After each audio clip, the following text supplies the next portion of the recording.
We have in this passage from Isaiah, written possibly to exiles as a consolation that the time of their making up for sin is already made up.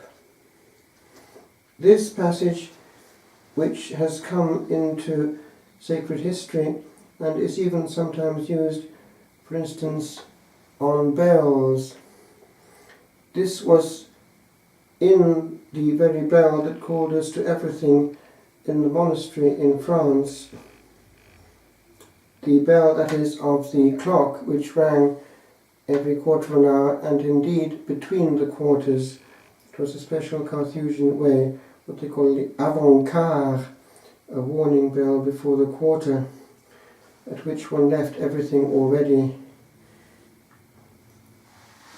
It was chiselled thus: quid clamabor, what shall I cry?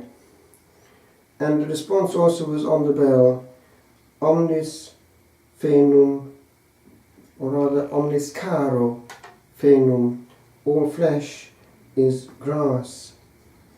And every time it chimed, knowing what was written on the bell, it was a reminder that our time was given us only on loan. Every time that the clock strikes, we are a few minutes closer to the end of our reel.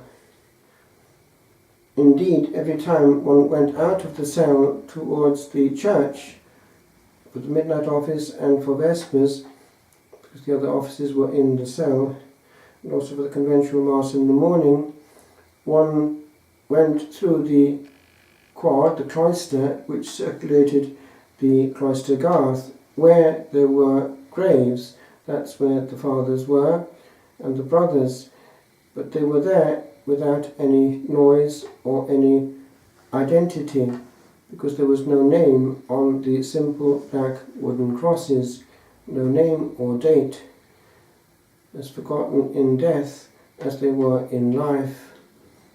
Amongst themselves, the fathers would whisper to you, that's Dom so-and-so. They knew who was where. But that was the way in which death to the world was and is thought of in the monastic life.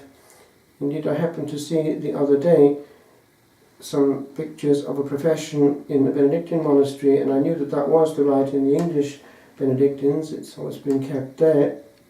In this one in America, where at the moment of prostration and the singing of litanies before the high altar were two there making their solemn vows with the pall, the burial pall, black with a cross extended over them, and they were buried under it as a sign of dying to the world.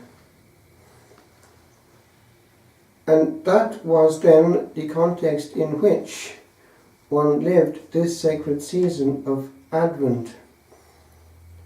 It was just completely different from anything which one finds outside there in the world, because there was no giving of presents. Indeed, there was no correspondence.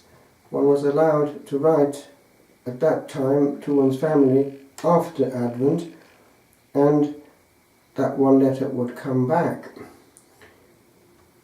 But the point was, with that huge freedom, one was genuinely encountering time, the waiting of the centuries, the profound meaning of Scripture, and then, because of the difference in tone between the purple and penance of Advent and the explosion of incense and joy and white and gold at Christmas, one felt, yes, the coming of the Son of God.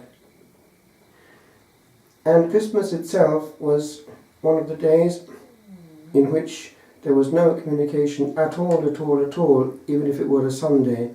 It was completely alone with the Lord, in such a way that one made up for what actually was going on around the planet.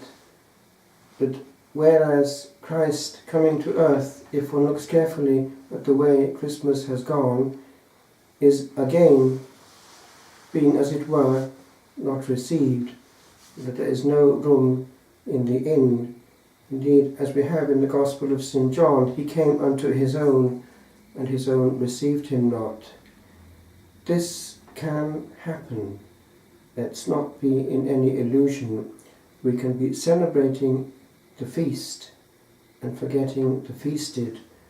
We can be doing everything perfectly and thinking very little about the Son of God.